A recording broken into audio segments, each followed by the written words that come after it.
Minuto 96. Pumas se enfrenta a Pachuca en este primer partido de play-in, y con la reciente salida de Jaime Lozano del banquillo tuzo, uno podría pensar que el siguiente rival está por debajo de lo que tú puedes ofrecer, tomando en cuenta el nivel que demostraste en las últimas 2 jornadas. Hoy, pues lamentable la actuación que quedamos, porque nos jugamos mucho. Teníamos mucho que ganar. El equipo letargado, dormido, parecía que tampoco nos jugábamos nada, y eso es lo que más me molesta, o sea, saber que tenemos una gran oportunidad de escalar puestos y la dejamos ir. Si bien es cierto que acá jamás me ha gustado hablar de tendidas de cama, porque me parece que son el chupacabras de las teorías de conspiración del fútbol, cuando me tocó revisar para esta previa el partido que hizo el Pachuca en jornada 17, jugándose la posibilidad de cerrar en su casa el duelo de play-in que les daba un pase directo, evitando jugar 2 encuentros, la verdad es que me pareció bastante extraño, y sobre todo mediocre de parte del plantel tuzo la forma en que fueron a perder contra uno de los peores Santos de la historia. Si eres central, marcador central, estás perdiendo 1-0, faltan 5 minutos, te vas de 9. Después de dejarle, estos tiempos le dejan todo al entrenador. Ganan los partidos los entrenadores, pierden los partidos los entrenadores. Y el fútbol es del jugador. Después de un pésimo Mundial de Clubes, que también eso queda como antecedente. Claro. Para mí lo que me platican es que el vestidor está completamente dividido, que hay demasiados problemas internos, que hay gente que no está a gusto, y que la relación de Jaime con los jugadores era un poco distante, que era más el cuerpo técnico que tenía Jaime el que tenía la relación directa, y que tampoco era la mejor. Después de que Jimmy perdiera el vestidor definitivamente y que sus jugadores hicieran un partido lamentable en Torreón, la directiva pachuqueña confirmó la decisión de reemplazar al canterano auriazul en el banquillo con uno de los símbolos de aquellos Pumas subcampeones de 2007. Viene Solari, se acaba el partido, viene Solari, ¡gol!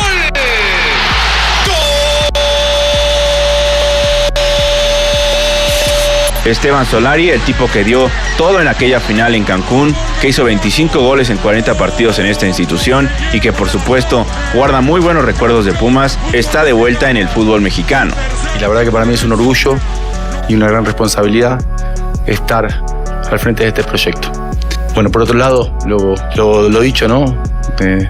Nada va a cambiar mis sentimientos para con Pumas, una institución que me abrió las puertas para venir a México. ¿Qué estilo de juego maneja ahora como técnico? ¿Qué podría presentar con los tuzos? ¿Posible once inicial? ¿Fortalezas y debilidades del plantel? Todo eso y más en esta previa a continuación. No sin antes pedirte por supuesto que dejes tu like, comentes, compartas y te suscribas a este canal para que el algoritmo nos siga recomendando. Continuamos, y para explicar el estilo de lo que podría plantear el técnico argentino contra Pumas, tenemos estos 2 clips de audio.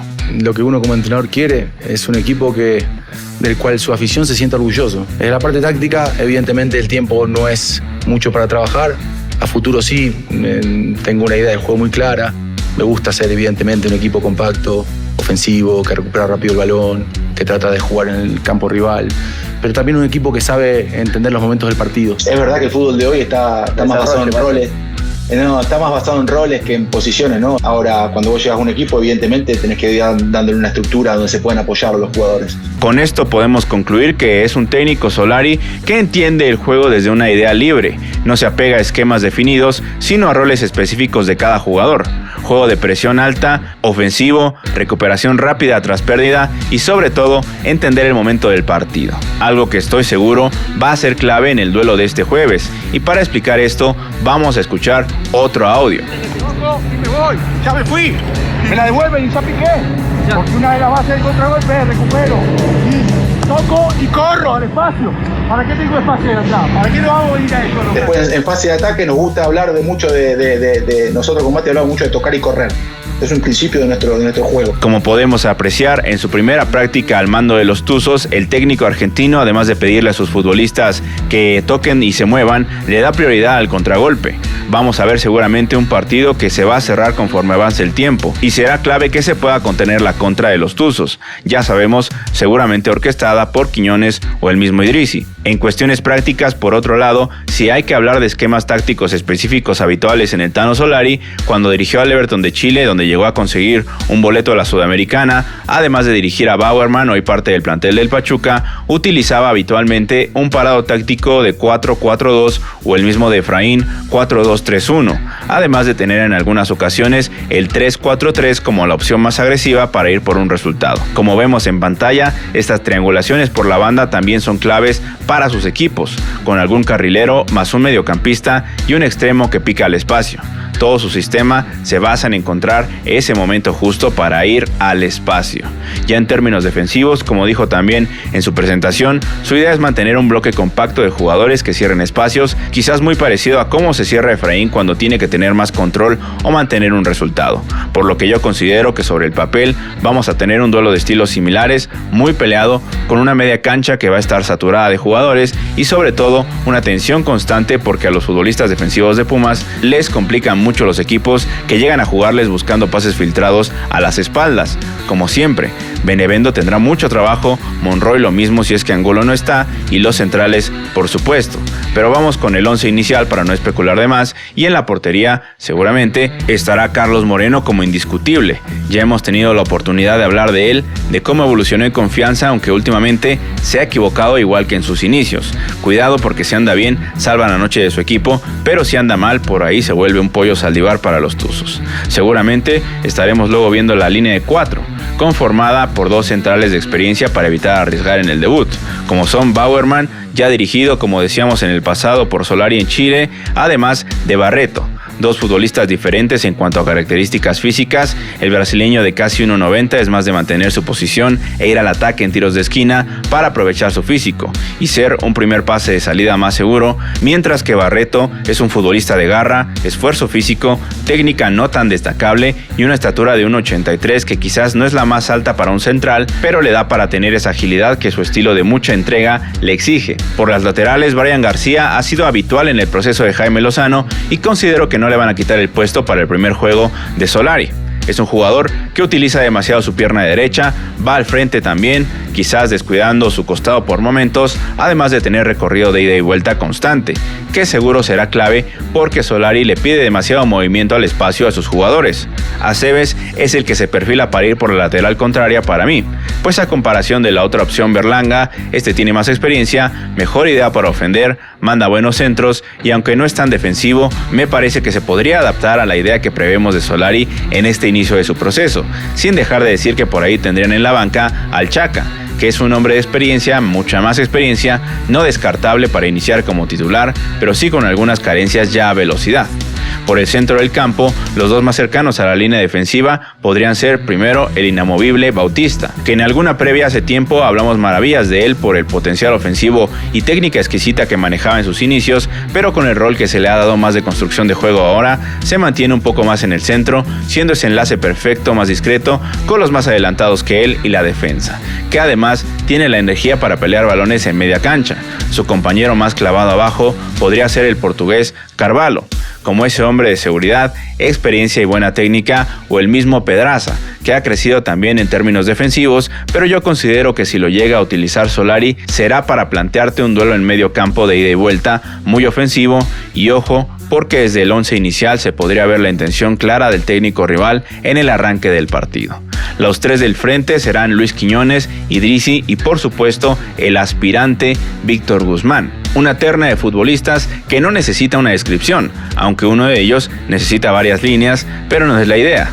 Normalmente hay que tomar en cuenta que son tipos que saben explotar tus debilidades por la banda y aunque en duelos recientes los has podido contener, creo que en específico Guzmán puede ser incómodo ya que tendrás la ausencia de Carrasquilla en medio campo, lo que podrá representar más libertad de actuar para el Pocho ya que no tendrá la presión de marcar a alguien verdaderamente peligroso por la zona. Adelante de ellos, Pachuca maneja un par de nombres complicados de marcar.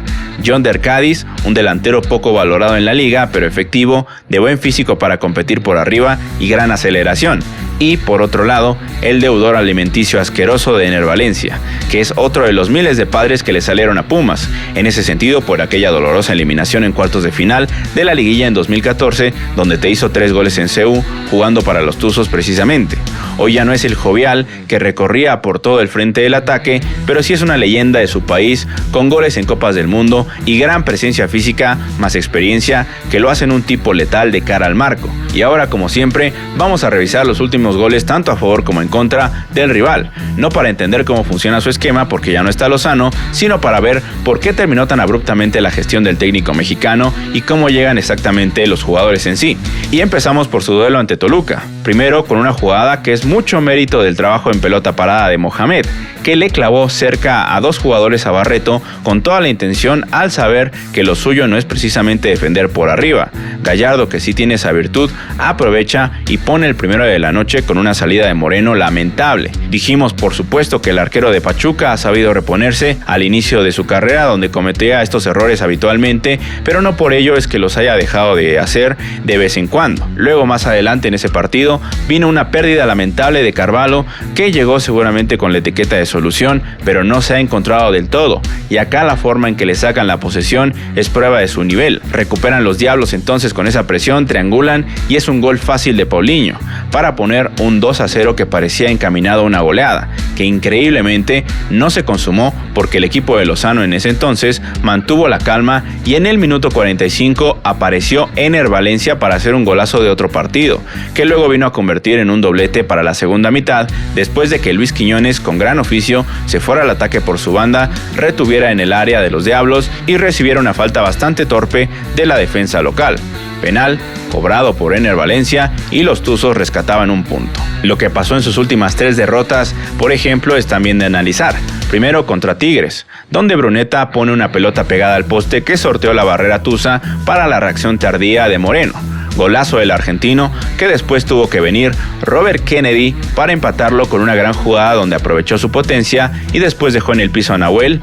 No confundir a este futbolista con John Kennedy, porque este tiene más edad para empezar y no suele aparecer tanto al frente, a pesar de que se lo trajo para hacer un reemplazo inmediato de su compatriota, el presidente. Este gol es de lo poco que ha hecho Roberto. Luego Tigres se fue encima y no pasó mucho tiempo y Lainez dejó como espectador a Cebes para luego romperle el arco a Moreno, que ya volvía a las andadas y regalaba un gol más, que era el 2-1 definitivo. Así llegaron a sus últimos 2 partidos, donde perdieron por la mínima. Primero ante Chivas, en una jugada donde todos los futbolistas del Pachuca se quedaron viendo cómo los jaliscienses trajeron la pelota y nadie hizo de verdad por presionar o estorbar a un jugador rival. La hormiga terminó entonces rompiéndole el arco también a Moreno. Algo que se repetiría en el siguiente encuentro del Pachuca contra Santos es la pasividad de los Tuzos, flojera, ganas de irse allá del torneo, que se tradujeron en un gol en pelota parada, donde el único que hizo por defender fue Valencia. Bauerman saltó para abajo, Aceves estaba más preocupado parece por jalar a su contrario y Jared Ortega termina haciéndoles un gol de la diferencia para mandarlos a jugar contra Pumas, a los dirigidos en ese entonces todavía por Jaime Lozano. Pachuca se está cayendo a pedazos. Cierre doloroso para una de las instituciones más celebradas últimamente en el fútbol mexicano, que no ha encontrado la brújula desde la salida de Almada, por lo que tienes o tendrás que aprovechar el bajo nivel de su plantilla, porque aunque se plantee la teoría de la tendida de cama y Solari tenga una experiencia respetable como director técnico, que lo llevó incluso a trabajar con campeones del mundo en inferiores como son Julián Álvarez o McAllister, tampoco es un mago.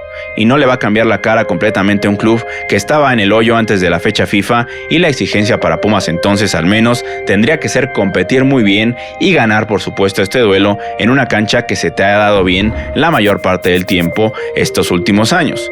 Muchas gracias por escuchar o ver el capítulo 254 de Minuto 96 y ahora vamos con el pase de lista. Saludos a Renosila, Beto Morales, Androli, SG7 FIFA Games, Rocío García, Omar Barrientos, Juan Cortés y su hijo Alejandro, Eric Rayo, Gil Ramírez y su esposa Silvia, Uciel MX, Pedro Peter Castrejón, Gato Chávez, Jorge Rosas, Carlos Yale Parada, Pepe Rashid, Rumi Cabañas, Carlos Zamora Sotelo, Junfer, El Balazo, Óscar Espinosa, Alejandro Villa, Sabis Cayetano, Javier Bates, Manuel Ordorica, Irra Sandoval, Marco Guerrero, Daniel Pozos, Jantuán Rojas, Ángel López, Camazots, Uriel Hernández, Destroyer, Javier Nocedal, Alberto Díez, Modern Stoicism, El Gato of Death, Iván Martinica hasta Vallejo, One Dritz, Gabo Maldonado e hijo Santi, Antonio Tor Morales, González, Martín Villegas hasta Texas, Álvaro Leiva, Néstor Pérez hasta Richmond, California, David Teodoro, Jorge CR, César Martinioli, Sargento Revirt, José Ram, Ángel Fire, Med Ortega, Casian Rebel, Pablo Antonio, Juan Tonches y su esposa Luz, Luis Pérez, Jaime Payán, Arihualo, Sabino Alba, Embrión X34, Cras X, Isacrac, Álvaro Leiva, Vicente Hernández Alonso, Sony T666, Tavo Cervantes, Raúl Vilar, Lord Kevs ML, Kevin Cruz, Jesús Moreno, Adrián Hernández, IBN Reyes, Luis Bernal, Giovanni Mayo, Toxiván, Alex Vallado, Arturo Solís, Ranco Sasa, Lágrimas Negras de un Vampiro, Chema 0523,